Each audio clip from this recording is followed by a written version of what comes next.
বাঁকুড়াবাসীর দীর্ঘদিনের স্বপ্ন পূরণ হতে চলেছে। বাঁকুড়া গোবিন্দনগর বাসস্ট্যান্ড নবরূপে সজ্জিত হবে আবারও।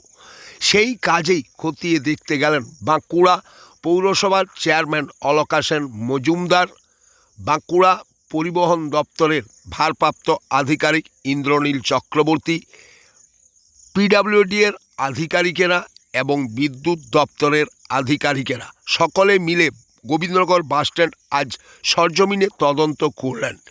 মানুষের দীর্ঘদিনের দাবি ছিল এবং বাঁকুড়া বাস ওনার্স অ্যাসোসিয়েশনের পক্ষ থেকে বিষয়টি বারবার পৌরসভাকে জানানো হয়। অবশেষে অলকা সেন মজুমদারের তৎপরতাতে মানুষের সেই স্বপ্ন পূরণ হতে চলেছে। আজকে তারা সরজমিনে গিয়ে দেখলেন কিভাবে এই গোবিন্দনগর বাসস্ট্যান্ডটিকে নবরূপে সজ্জিত করা যায়। বাঁকুড়া এক্সপ্রেস টিভির মুখোমুখি হয়ে সেই বিষয়ে কথা বললেন বাঁকুড়া জেলা পরিবহন দপ্তরের ভারপ্রাপ্ত আধিকারিক ইন্দ্রনীল চক্রবর্তী।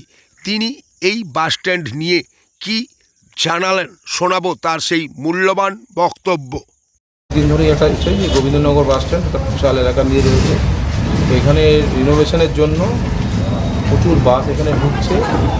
তার জন্য আমরা একটা জয়েন্ট ভিজিটে এসেছি।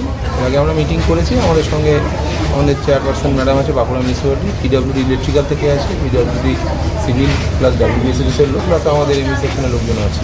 তো আমরা যে ওনারা একটা জয়েন্ট ভিজিট করে এর একটা প্ল্যান এস্টিমেট করে আমরা plan estimate PWD Bankura division করবে, তার যে কী আছে সে জয়েন্ট ভিজিট করে আমরা একটা প্রপোজাল পাঠাবো ট্রান্সপোর্ট ডিপার্টমেন্ট বা অন্যান্য দপ্তরে, যেখান থেকে আমরা সেই প্ল্যান এস্টিমেট হেডিং হয়ে আসলে তারপর ফান্ড আসলে এই প্রপোজালটা রিনোভেশনের জন্য